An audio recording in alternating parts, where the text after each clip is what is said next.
Rushton here with Metropolitan Riveters. I'm here today to show you a few exercises that you can do pretty much anywhere with limited space that are mobility exercises before you do your dynamic warm-up.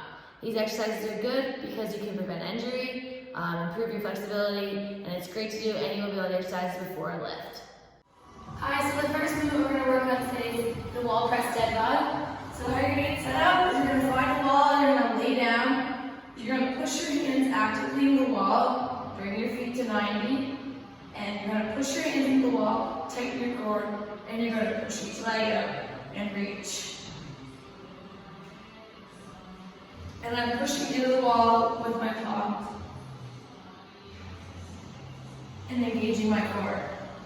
So we're going to be in all fours breathing. So you're going to get into on your hands and knees, engaging your core. You're going to breathe in, push back to your forearms, to here. Push my forearms in. I'm going to take a breath and raise my sternum to the ceiling.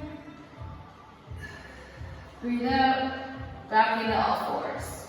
Okay, so for 9, after you breathe in, you're going to get your feet up on the wall and make sure that you're in 90 degrees here, keeping your hips underneath your knees. You're then going to lay back, make sure your back's flat on the ground, place your hands on your stomach, and as you breathe in, you're going to push into the wall, you're going to breathe in through your belly, in through your nose, out through your mouth, breathe through your belly. So this move is going to be called the beast hold, and what we're going to do is we're going to take 8 breaths once we get into our position. So you want to keep your hands underneath your shoulders, raise your knees up, make sure that your knees, hips, and toes are all in line, and you're going to hold here, engaging your core for 8 breaths.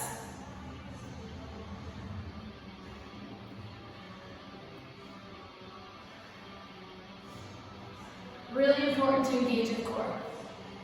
Alright guys, thanks for watching. That's all we have for today. Hope that you're getting in the gym lots and getting stronger and working on your mobility, flexibility, and prevention of injuries this summer. Can't wait for next season to start.